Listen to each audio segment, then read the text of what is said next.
Halo guys, Assalamualaikum warahmatullahi wabarakatuh. Balik lagi di YouTube channel saya. Ini udah beberapa waktu terakhir saya nggak update ya teman-teman ya, karena memang kesibukan dan lain hal.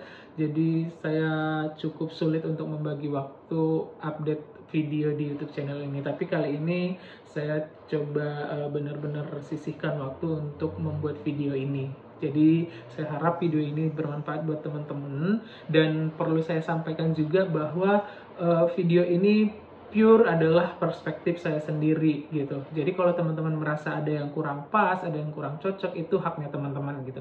Kalaupun nggak mau diikutin silahkan, tapi kalau misalnya mau diikutin dan bermanfaat ya saya sangat senang sekali. Nah, jadi kita langsung saja ya teman-teman ya, sesuai judul ya. Jadi di sini saya mau ngasih tips ke teman-teman yang mau ujian sidang TA. Jadi ada beberapa hal yang perlu diperhatikan atau yang perlu dipersiapkan sebelum teman-teman melaksanakan ujian sidang TA. Ditonton terus videonya sampai habis ya. For your information ya guys, jadi beberapa waktu terakhir saya itu mengikuti beberapa kali ujian sidang TA ya, baik itu sebagai pembimbing ataupun sebagai penguji. Dari beberapa ujian tersebut, saya mencoba merangkum beberapa hal yang menurut saya itu sangat penting, sangat esensial untuk diperhatikan bagi yang mau ujian sidang TA. Karena ini akan menentukan lulus atau tidaknya teman-teman, ataupun baik atau tidaknya nilai dari teman-teman saat sidang itu. Jadi menurut saya ini sangat penting, jadi semoga bermanfaat. Oke, yang pertama di sini adalah teman-teman wajib memahami isi dari TA yang telah teman-teman buat. Ini mutlak, ini wajib, ini harus teman-teman harus kuasain. Karena kalau misalnya teman-teman nggak kuasain, bisa jadi nanti penguji akan curiga. Apakah TA ini yang buat teman-teman sendiri atau malah dibuat orang lain gitu kan. Jangan sampai si penguji berpikir seperti itu gitu. Jadi teman-teman wajib menguasainya mulai dari bab 1 latar belakang. Teman-teman wajib menguasain di latar belakang itu kan memuat masalah yang kira-kira menjadi landasan kenapa teman-teman mengambil judul itu. Jadi pada saat si penguji nanya, kenapa kamu ngambil judul ini, teman-teman sudah bisa menjawab karena ada masalah. Masalah itu nggak mesti harus yang negatif ya teman-teman, yang positif juga. Atau ada fenomena atau ada case gitu. Jadi teman-teman kalau misalnya ada ditanyakan kenapa ngambil judul ini, ya tinggal jawab masalah yang terjadi apa gitu kan.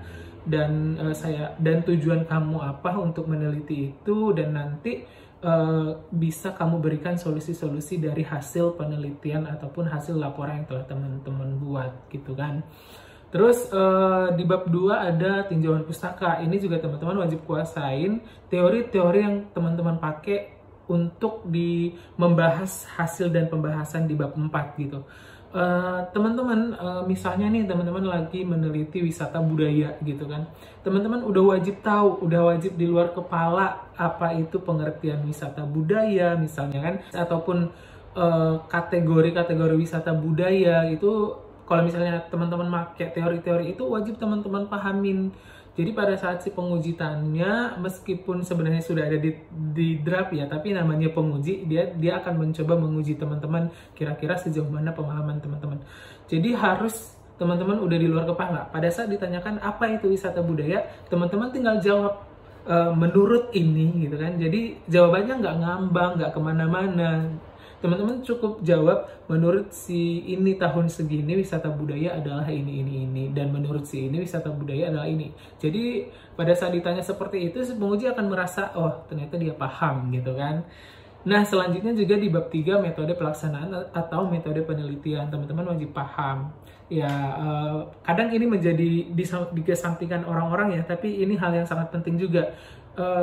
Intinya di sini adalah teman-teman harus paham bagaimana teman-teman melaksanakan penelitian itu, mulai dari pengambilan datanya, analisis datanya, dan lain sebagainya. Itu wajib teman-teman ketahui gitu kan. Nah, bab 4 itu ada hasil dan pembahasan. Nah, saya rasa ini paling gampang ya untuk dipahami ya. Kalau teman-teman udah paham bab 1, permasalahan, latar belakang, tujuan, dan juga bab 2 teori yang dipakai, bab 3 metode pelaksanaannya. Di bab 4 tinggal teman-teman pasti sudah, harusnya sih secara tidak langsung teman-teman sudah paham, karena teman-teman sendiri yang nulis hasil yang telah ditemukan dari tujuan penelitian yang dibuat di awal gitu kan. Ya tinggal menceritakan saja ke penguji kalau misalnya ditanyakan lebih detail lagi. Ya jawab aja sesuai dengan yang ada di draft TA. Apa temuan-temuan yang telah teman-teman dapatkan pada saat melaksanakan penelitian. Dan ini yang terakhir adalah kesimpulan dan saran.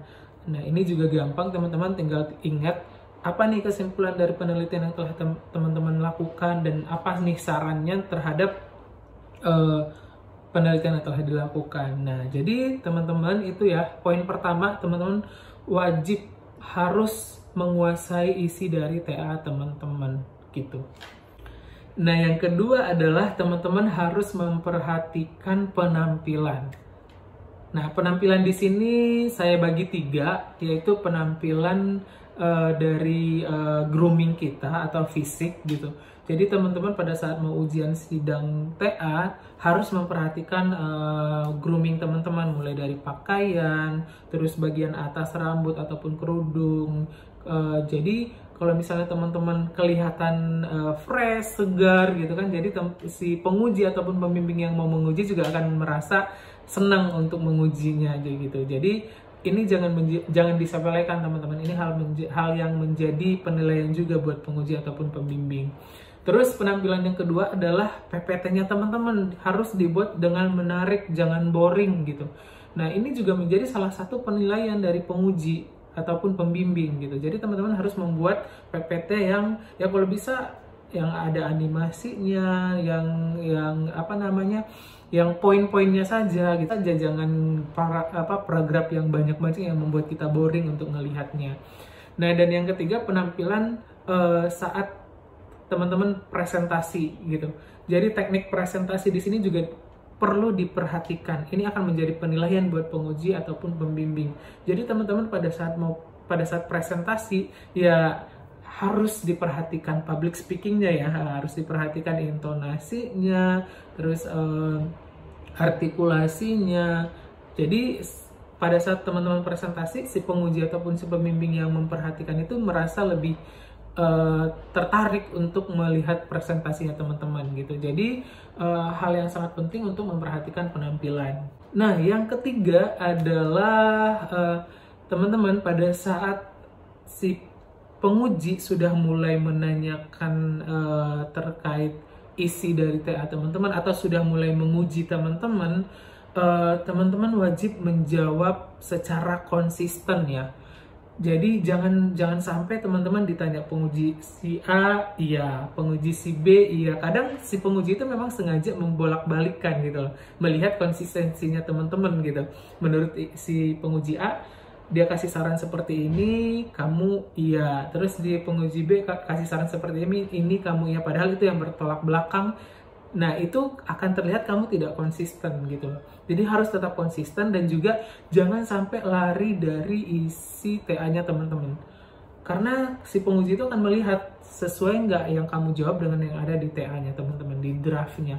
Jadi pada saat ditanyakan ataupun saat si penguji sudah mulai bertanya isi dari TA-nya teman-teman, mulai dari ya itu tadi, mulai dari bab 1 sampai bab 5, jangan sampai ngawur, jangan sampai kemana-mana gitu, harus konsisten gitu loh. Jadi itu yang harus diperhatikan juga teman-teman.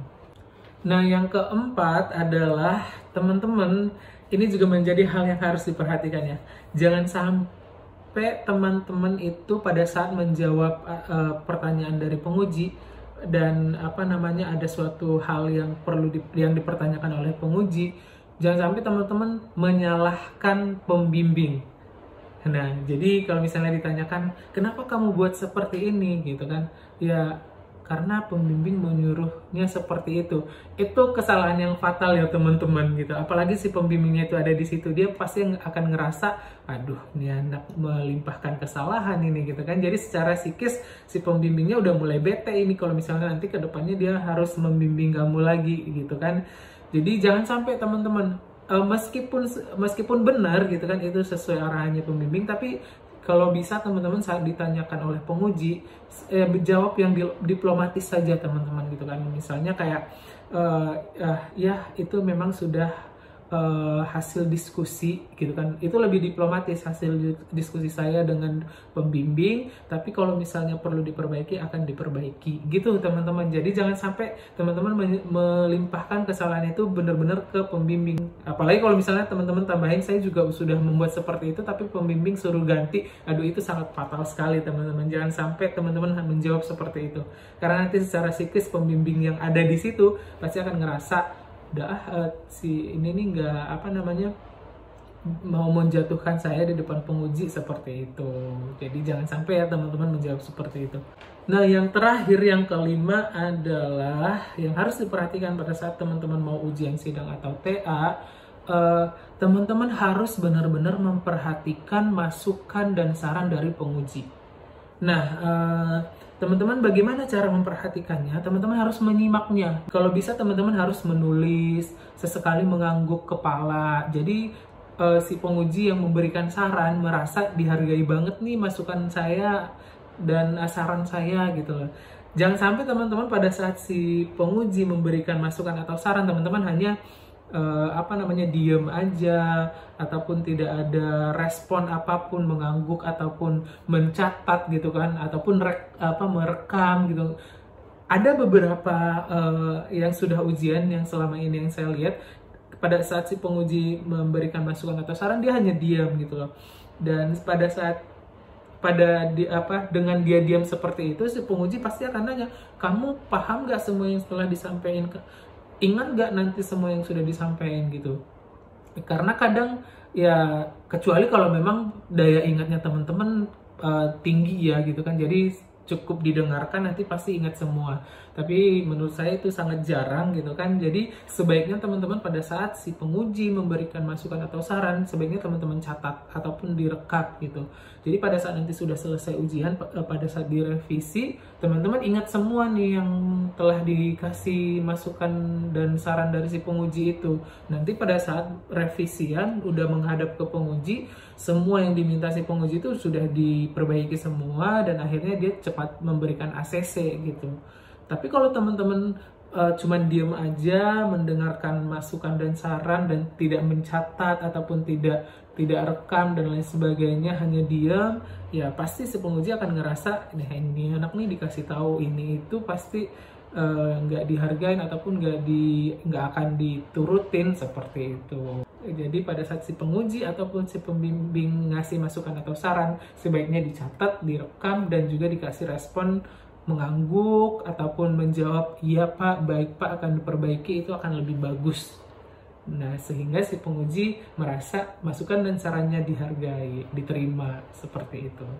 Jadi itu teman-teman tips-tips yang bisa saya berikan kepada teman-teman. Semoga teman-teman yang mau ujian sidang TA dilancarkan dan dimudahkan, lulus dan juga mendapatkan nilai terbaik. Dan sekali lagi saya sampaikan bahwa ini pure berdasarkan persepsi saya, jadi teman-teman yang merasa kurang cocok ataupun kurang pas, nggak usah dipeduliin. Tapi kalau misalnya teman-teman merasa ini penting ataupun bermanfaat, saya sangat berterima kasih sekali. Oke, sekian video saya kali ini. Semoga bermanfaat. Sampai jumpa di video-video berikutnya. Wassalamualaikum warahmatullahi wabarakatuh.